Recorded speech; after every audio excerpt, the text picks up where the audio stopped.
For Eric Glisson, every minute in a prison cell was maddening. He was just 19 when wrongfully convicted of murdering a Bronx cab driver. His only hope for freedom lay in the law books he read and the puzzle of evidence building on his cell wall. And all I had was just a typewriter. For 17 years, Glisson fought his false conviction from behind bars. And I was able to send out letters and, occasionally speak to people on the phone and have them Google something for me.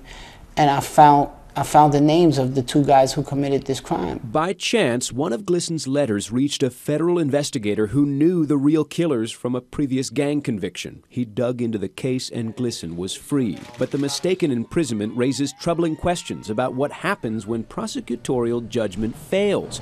In this affidavit, the investigator said the Bronx DA relied on statements from a witness with an obvious bias who told different stories on different occasions.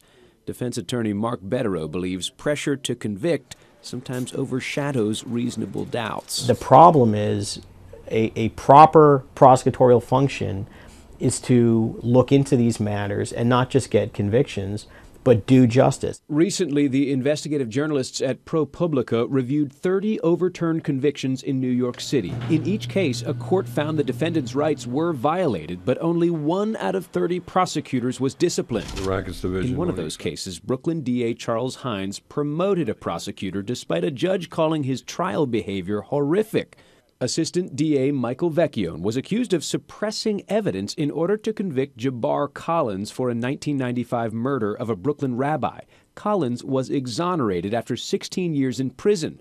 The DA's office says it was another unidentified prosecutor who withheld that evidence. Vecchione was later promoted to chief of the Rackets Division. The idea that people that are committing wrongdoing and violating defendants' rights getting promoted is offensive to any system of justice that the public expects. A spokesperson for the District Attorney Association of New York sent the I-Team a statement stressing a legal error in a case is not the same thing as those few cases where some courts have found willful misconduct. Once a jury's sacred verdict has been rendered and you are actually innocent, God help you. Dateline NBC producer Dan Slepian says it's often journalists or crusading defense attorneys who uncover bad prosecutions. Slepian helped expose information that led to conviction reversals in the 1990 Palladium nightclub murder and Eric Glisson's case. The system is built to put guilty people in prison. The problem is that sometimes when innocent people get wrapped up into that, there really isn't a good mechanism for them to be heard again. Having lost 17 years of his life to a bad prosecution, Eric Glisson still believes most assistant DAs are honest and effective, but he says much more should be done to root out the ones who deny defendants' rights.